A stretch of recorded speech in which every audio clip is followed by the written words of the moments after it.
double 100 meters gold for Britain's Dina Smith and Zharnel Hughes at the European Championships. Dina Smith and Zharnel Hughes have both struck sprint gold at the European Championships on a historic night for Britain. Never had Britain won both 100-meter titles before. Smith scorched to glory, then Hughes, her ex-boyfriend, repeated the trick.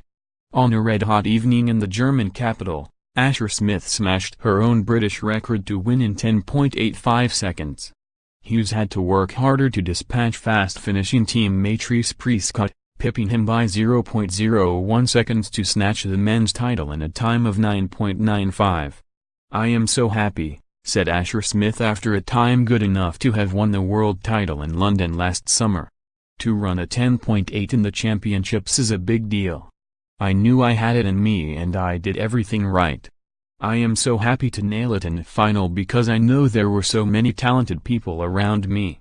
Incredibly, Smith, a kit box carrier at London 2012, broke her foot only 18 months ago. In an Olympic stadium touched by the genius of Jesse Owens and Usain Bolt before her, the 22-year-old was unstoppable. She even did the decent thing and tipped her rivals off about what was to come by clocking 10.93 in her semi-final. But that looked positively pedestrian compared with what followed. Not since Dorothy Hyman was crowned champion in 1962 had a British woman won the blue ribbon event. Smith is now hot favorite to emulate the achievement of Katrin Crabb 28 years ago and go through the card, adding the 200 and sprint relay titles.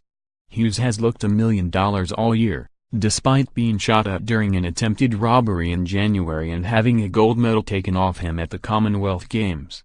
In London last month, he became the first British athlete in 24 years to break 10 seconds twice in one day.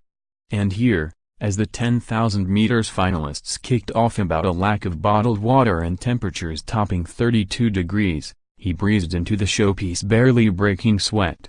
Relief mixed with joy however following a final in which Zhao fell 0.05 seconds short of completing an unprecedented British 1-2-3.